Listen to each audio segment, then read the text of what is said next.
Hey, welcome everybody. What's going on? My name is Tony Gapastone. I am the founder and director of Bravemaker. We are headquartered in Redwood City, California. That's the San Francisco Bay Area. And I am a writer, director, and actor. And I'm glad that you're here for the online Bravemaker experience.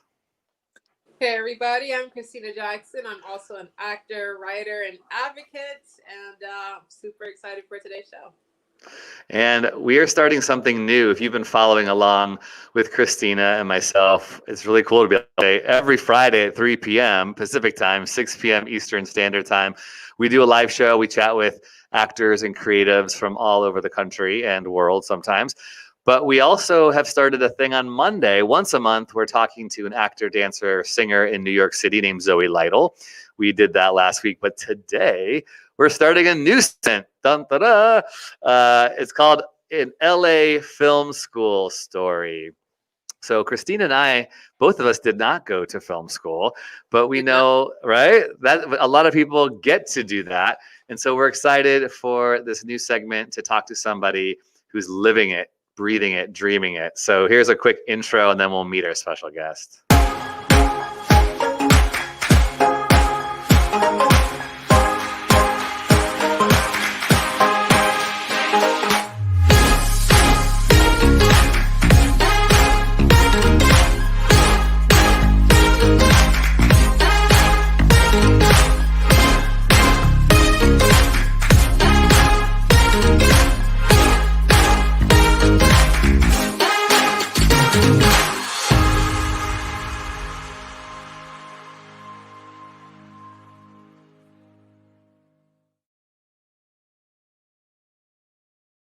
Yes, I love that. Hashtag BraveMakerLA, hashtag BraveMakerToby. Use those hashtags when you share this on social media. Huge thanks to our intern, Bryce Stevens, who's an actor in LA also in school.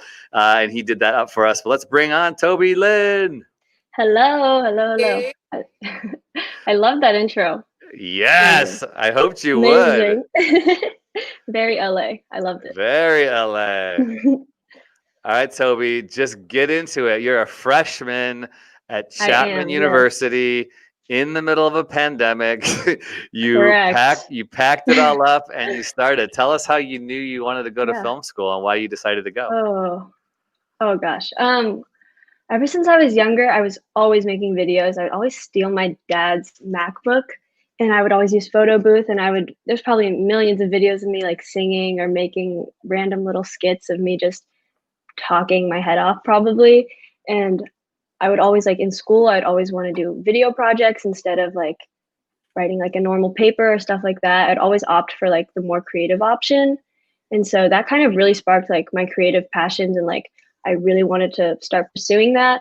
And also growing up in a very creative household kind of really, really pushed me to pursue a passion like this and a career like this. So it's always been very supportive in my household. So I kind of always knew that I wanted to do something like this, but yeah. And true confessions, I work with Tobey's parents. And the fun thing is I have known of Tobey and her family for about 1.5 years. And I first knew Tobey as a singer-songwriter, which is super cool, which is Christina is also a singer. So you two have that in common, but you can find out about her album, Party of One. It's on Spotify. My daughters love it, actually. Go check it out. Look up Tobey Lynn on Spotify.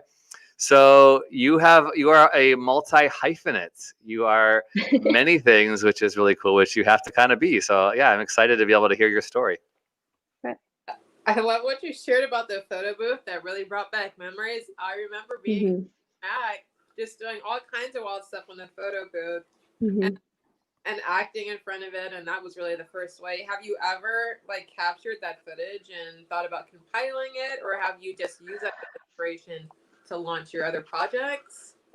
I know there's like some videos buried somewhere of probably on my dad's computer. I have like um what did I do? I had like my stuffed animals and I would always like act them out and stuff. So those have to be somewhere. But after I started like doing that kind of stuff, I started a YouTube channel when I was in 5th or 6th grade, which is obviously like a very young age to be exposed to the internet, but I absolutely loved it. So that definitely like kickstarted a lot of my projects and like got me to be more serious about this whole thing. So that definitely inspired a lot of it. I love that a lot of us who go into the creative industries kind of we had an inkling when we were young, like this was going to be a part of our future. We saw things, we experimented, our imagination ran wild. But going to film school is a very specific decision for people. One, it's a financial decision, right? Because it costs a lot of money, and it's a commitment, right? So we wanted to have this segment on the regular to kind of help people who are trying to decide, because I didn't get a chance to go to film school, and I'm envious of people who do. The one thing I hear about people who go to film school is they find these lifelong collaborators. Now, you're just a freshman so far, but I would love to hear more about your decision, like why you said, I need to go to film school, and then why you chose the school that you did. Totally. Yeah, I was kind of between doing music and film. Those were kind of always my 2 options, and I felt like music was something that I wanted to keep as separate from school because there's so much about film and this whole entertainment industry that I don't know, and a lot of the music is kind of more like emotional stuff, not to say that the film isn't emotional, but film, there's so much business side to a lot of things that I don't know, and so learning that and kind of diving into a lot of that was my main reason to go to film school. And yeah, it definitely is a financial decision and it's like very scary and a big risk, but I'm loving it a lot so far. And talk about why you chose Chapman. Ooh, well, of course, the Duffer Brothers, they're great. Stranger Things, of course, but also it's just, I love the size of this school and it's a lot of the time you can kind of get swallowed in like so many other creators and it can be hard to kind of show your place and like feel like you can stand out and that you have something to bring to the table. So I really love the size of this, like these classes.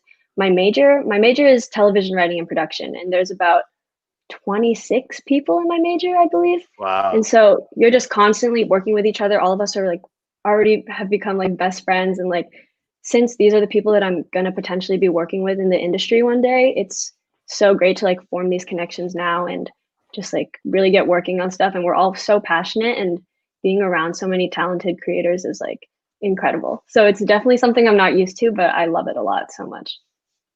Yeah.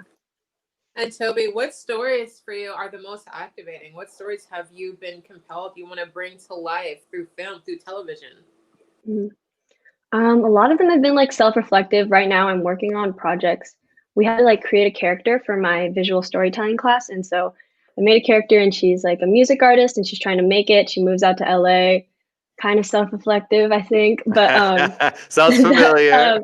yeah, so that's been really fun, and like kind of just creating and like building up on that character is super fun. I used to always write stories like in my notebook when I was in elementary school, and I was always like making up characters and stuff. So like to do this and to have it potentially be my career is like also really crazy and definitely like unbelievable sometimes. What kind of things when you talk about your or if you could talk about your first semester here at Chapman, what kind of classes are you taking, and then what kind of trajectory are you seeing other things that you're going to be doing? Obviously, you're writing, you're going to be producing, directing, editing. Just kind of talk to us about what the film school courses look like for you right now. Yeah. So I take it's an FTV class. It's visual storytelling.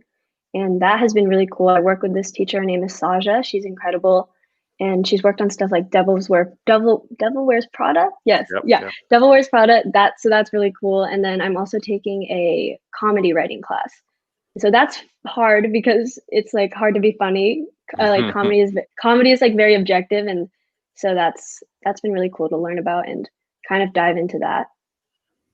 There's me. You can Yeah. follow along on Tobey's Instagram. We're showing that right Hmm. now. If you're listening on our podcast, you can go to @Tobey.Lynn, and Tobey is spelled TOBEY.LYNN.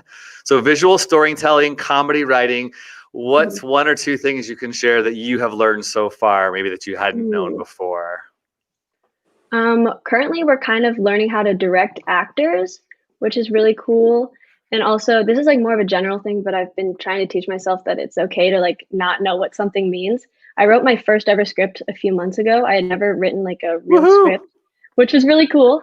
And like my teacher was like, "Okay, raise your hand if you've all written scripts." Everyone like raises their hand, and I was like, "I've actually never written one before." And like I've done like story outlines or like premises and like thought about stories, but I've never like gone, you know, like line by line and done a real script. So that was really, really cool. And like I'm just trying to learn to like ask more questions and not be embarrassed by it. And just I don't know. I've been enjoying that a lot and just asking questions and being curious and being okay with not knowing what something means. Because sometimes I feel like the film industry can be pretentious and like you have to show yourself a lot or like prove your place a lot of the time and show your talent and like you can get really competitive, but I definitely don't feel that kind of environment here, which I love.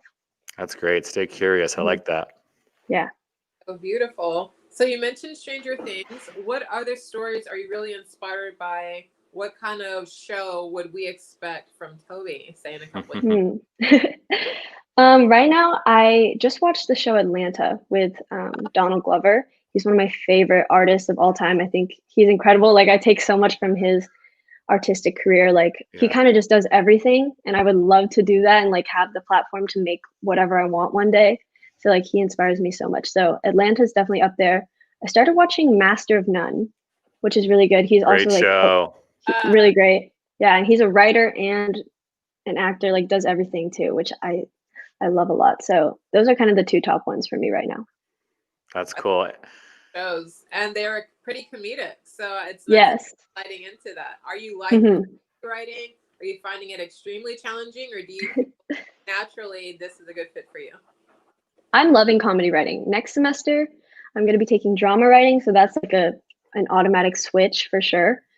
But comedy has like elements where you can add in drama and you can add in like sadness, but a lot of the time drama is like not as comedic. So that'll definitely be a challenge. But for right now, I'm really liking comedy writing. So it sounds like for you and your career goals, TV and writing shows that have, you didn't say this necessarily, but have a point of view where, I mean, Atlanta and Master of None, these are people, marginalized voices who are getting these mainstream, featured, highlighted spaces in culture, talking about really important things through comedy. Both of those, Donald Glover and Aziz Ansari, I think have had a major success in what they're writing and major point of view. On Friday, we talked to Cody Smart, Christine and I did. If you didn't see it, Tobey, you should check it out. She's a script doctor from UCLA, and she talked about having a point of view, and Aziz and Donald definitely have a point of view. So that's exciting to kind of hear. As a freshman, you're already going, okay, this is what I'm gravitating to. These are the points of view I have. So let's forecast graduation 4 years from now. Is your ultimate dream to be show running, or where do you see yourself ending up in the industry? Within the like film and television industry, I definitely would want to be like a freelance writer or just a staff writer for like probably a comedic show kind of similar to Atlanta or Master of None, something like that. But also music plays like a huge part into my life, of course. And so I'm trying to find a balance of that and I want to be able to do both. But yeah, that's kind of like where I'm at right now, kind of conflicted with that, but just kind of going with the flow. Mm-hmm. It is so beautiful to have Atlanta and Master of None because those shows have married drama and comedy in a way that I think we really hadn't seen before. And it's easier to reach for something once it's been clarified, And Atlanta, he does do everything. He's acting in the show, he's writing in the show. Then you see his music videos, and his music videos are more like short films. Yeah. Yeah, that's beautiful. That is amazing. Continue to reach for that. What if you got to shoot a music video / short film? Which song would you use? What would it feel like? What would it look like? Would it be comedic? Would it be dramatic? Ooh, I think it definitely depends on the song. I love that I can like combine those two worlds, which is like super fun and there's so much Yeah. like it's so open. It's so open-ended. I can do whatever I want with that. But I'm currently working on a new single and that's coming with a music video in the early 2021, I believe. So like I've been like kind of hashing out ideas with a bunch of my friends here, and we've been collaborating and getting like the set and the crew ready, which is like sounds all professional, like sounds super fun, which is very unbelievable for me to be like saying out loud. So I'm really, really excited about that. That is so cool. Yeah. So you're not going to do a video for any of the singles on Party of One. You've got a new single and you're going to debut. Oh, that's really cool. That's something exciting. Yeah. So please, if you're watching and listening, you can find Tobey here at Tobey.Lynn on Instagram, and as well as, Spotify. If you're listening on the podcast, please check our show notes. We'll have all the information in there, which is really exciting. So in the next couple of weeks, you're going to be finishing up your semester and then coming back up to Northern California, leaving the LA space for some time. Do you have some projects in the works that you're going to be doing while you're here, or are you going to totally just lay low and chill out, no school, no work, nothing? Yeah. So before I got on this live stream, I was writing a script. We're doing like a spec script for the show Woke. And so I've been working on that. It's going to be like 40 pages or something like that. So it's a high stress week. I've been writing that. And then after this, I have to write for my pilot, which I'm going on set for the first time this weekend. And so I got my crew together and like I casted everyone and all of that. And it's very overwhelming and like very nerve-wracking for sure, but I'm just so excited. And the crew that I have are all very close friends of mine. And so I think it's going to be like a very good environment, and I'm super excited about that. So This sounds pretty amazing to me to hear a freshman talking about doing all this hands-on type of work. I mean, you often hear people go to college and it's like first year is general education, second year is general education. Maybe at the end of your sophomore year, beginning of your junior year, you're starting to do things, but this is great. They're throwing you in. I guess that makes sense why Chapman was a good fit for you. So we're not getting paid to say this, but way to go, Chapman, for throwing your students in. And if you are not familiar with the term spec script, let's define that, Tobey, because some people don't know what a spec script is. You said you're writing a spec script for Woke, which is a Hulu original series, which I watched. I liked it a lot. So what does it mean that you're writing a spec script? Yeah, so I had no idea what it was either. My teacher was talking about it and I was like, I have no idea what she's talking about. But a spec script is basically what you would pitch to a team of writers, right? And it's just, you have to write, kind of shows your talent or like shows your ability to write in this show, in an existing show's style, if that makes sense. Yep, yeah, totally. So you have to kind of, go with like their jokes and just follow their style, which can be really difficult for sure. Yeah, that's great. There's a whole mentality in the industry that people obviously have to be able to write their own creative work. So Tobey's writing her own pilot. A pilot is the first episode of a show. So she's got to be able to write in her voice, but she also has to be able to join a team and collaborate and write in someone else's voice. And so a spec script is short for speculative, which is basically like, in a lot of ways too, people would get representation by writing spec scripts off of things like Friends or Seinfeld or Master of None. You'd write an episode that doesn't exist. You're just kind of putting it in to the universe as something that could exist if you were on that show. And that's really important because writers need, as Tobey said, need to learn how to write in other people's styles. But what I'm hearing too is a lot of people who are trying to get agents, trying to get jobs, they want to see not only can you do that, but do you have enough ideas to create 2 or 3 of your own episodes? So this is why doing this work and being a film student is rather appealing, because if you don't know how to use screenwriting software and you've never been on a set or you don't know how to work with a crew, this is sounds like a great way to learn the craft. And Tobey, what screenwriting software does Chapman encourage that you use? Because in our classes, we often talk about Final Draft, Writer Duet, or Celtex as being some of the top 3, as well as Highland and I forget what the other one is. But what are you using? We're using Final Draft, which Cool. I actually just got a few weeks ago, and it's really cool. Very good. Yeah. Does that mean Chapman is an Apple campus? Because mostly that's on Apple computers, right? Yeah. Awesome. Well, cool. Well, this is really exciting. We're excited to follow you and see what happens and see what you learn. I think every time I always want to hear like, what's great, what's hard, what you're learning, because that'll help our listeners. And if our listeners have people that are considering film school, follow Tobey. If you have some students in high school, especially who think they might want to go to film school, it would be great for you to share this video with them. And we'll be hosting Tobey on the regular with this LA Film School story. But Tobey, anything else you want to share about why you think film school was great for you, or why you might recommend it if someone was questioning if it was the right decision for them? Yeah. Should I talk about some challenges? I feel like I've been praising it a lot, but there are definitely challenges with it. Let's hear it. Yeah. I had like a really long conversation with my friends about this, but there's definitely like a sense of imposter syndrome when you're around so many talented people. You can kind of just like question your ability to do things, and it's like there's always that game of comparison. So that's definitely like a very big element to being in such a creative environment. There's so much good in it, but there's also a lot of self-doubt. So that's like something that all of us have been dealing with for sure. But yeah, it comes like there's like the highs and lows. It comes in waves for sure. Well, if that's the only challenge, that's great, because honestly, that's everywhere. Like that, I would so love to have a safe environment at school to process my imposter syndrome, because often in the other part, when you're not in school, not saying that this is the real world, that's not, but when you get out of school, it doesn't go away. Like it's still like, that's I think one of our ongoing battles. Wouldn't you agree, Christina? Like as creatives, do we belong? Are we valuable enough? Do people think I matter?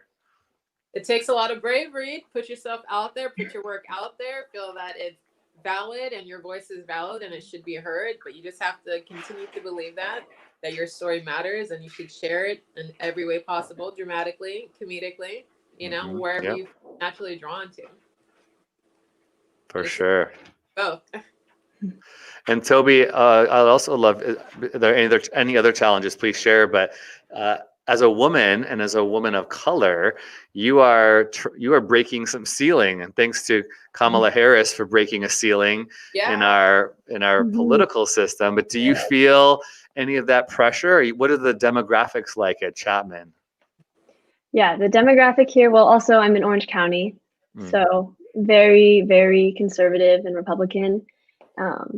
So that's been interesting. Sometimes it's scary walking around here, but yeah, it's also Chapman itself is just a very, it's pretty white school. So kind of finding my space here is definitely, it's not a struggle, but I definitely have to make sure I feel valid and feel like I'm heard. So making sure my voice is like amplified is definitely important to me. Well, that's cool. Even better that we get to partner with you. We're excited to be able to amplify your voice and elevate your brave story. That's really exciting. Really exciting. Well, cool. Well, we are doing this new segment now called Brave Faves, where every time we go live, we're going to be sharing some of our favorite things of the week or life, whatever. So let's hear some Brave Faves. Christina, what is your Brave Fave for this week? So I have a book by a very exciting Bay Area author. Her name is Dolores Arden. Her book is available now on Amazon. It's called Gray Matters. If you like suspenseful thrillers with a queer couple at the center, so it's a very fresh take on a detective type thriller, and it's set in the Bay Area, Pleasanton, San Francisco. It's always really cool to be reading something where you know the locations of. It's a really, really good read. I have it sitting here on my lap. I might pull it up, I might not. But yeah, so this book is really fantastic. That is my Brave Fave. Gotta check it out. And she's actually, I got to speak with her. She's actually interested in turning into a movie, which would be fantastic. So I'm really hoping that she goes in that direction.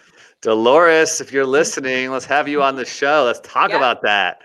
Okay, cool. Gray Matters. I threw the link in our chat here if you're watching on YouTube or our Facebook channel, and we'll also put it in the show notes for our podcast. And Tobey. Oh, my Brave Fave is New Girl right now. Even though it's a very old show, I've been obsessed with it. My friends finally got me to watch it, and since we're all like film and TV show junkies, we always like get together at the end of the night and just watch it. And it's like very like, I don't know, you don't have to pay too much attention to it. It's just very lighthearted. So loving that. New Girl, are you watching it on Netflix? Mm-hmm. All episodes on Netflix. If you've never watched, I can vouch. I've watched a bunch of episodes. My wife loves that show. It is rather funny, and it's great for, I'm sure, for all you roommates in the creative life, since there are a bunch of roommates living together and doing life together. That's super. In LA too, which is fun. All right, cool. Well, my brave fave are these really great headphones by a company called Listen, LSTN. My wife got these for me, and for some reason it's not showing on the thing. So hold on a second as I re-pull it up. But my wife got these for me for a gift at, like, I think last Christmas, and they're expensive. I want to say they're like $125, but they're really cool, and they're like one of those things where if you're gonna buy some headphones, you're gonna like you should go this direction. Okay, don't get the cheapies, right? I usually use my my company given Apple headphones for most times, but these are the ones that stay next to my bed, and I put them on when I'm doing, you know, my show on my laptop, or I'm nuzzling up to my audiobooks, and I love it. LSTN. They have these really cool like wooden ear pad things, and they're super comfy, and they're also Bluetooth enabled. So LSTN, I highly recommend. All right. Well, that is it for our show, An LA Story. Please go and follow Tobey and show her some love, and let's see what kind of creative trouble she gets in this year at Chapman University. And as always, we are a 501c3 nonprofit. You know that we depend on your support. Your donations help us to do what we do. We're excited to continue to expand. We have a social media intern teams spanning members from California to Florida, which is really great. You know, Christina has launched her podcast called Wheel Queens, available on all areas, all podcast stations. Encourage you to go to that. Make sure you sign up for our email list at bravemaker.com/buzz so that you don't miss out on our free stuff, our free movies, any workshops that we're doing. You can text your support with the word Bravemaker to 44321. And 2021 is going to hold some really great stuff. We have a documentary we are supporting called Pregnant on the Streets, about women who find themselves pregnant who happen to be experiencing homelessness. We're doing an anti-racism documentary and a suicide prevention mental health docuseries. I mean, I can't get over how many great projects we have. We're really, really excited. So please consider supporting us. And we always like to say, Christina and I, as we end, brave stories change the world. And you are the story. Right on. And we're going to show our bumper in process, the way we're going to be ending in the future episodes. So it's in process, but it's still cool. All right. Peace. Bye.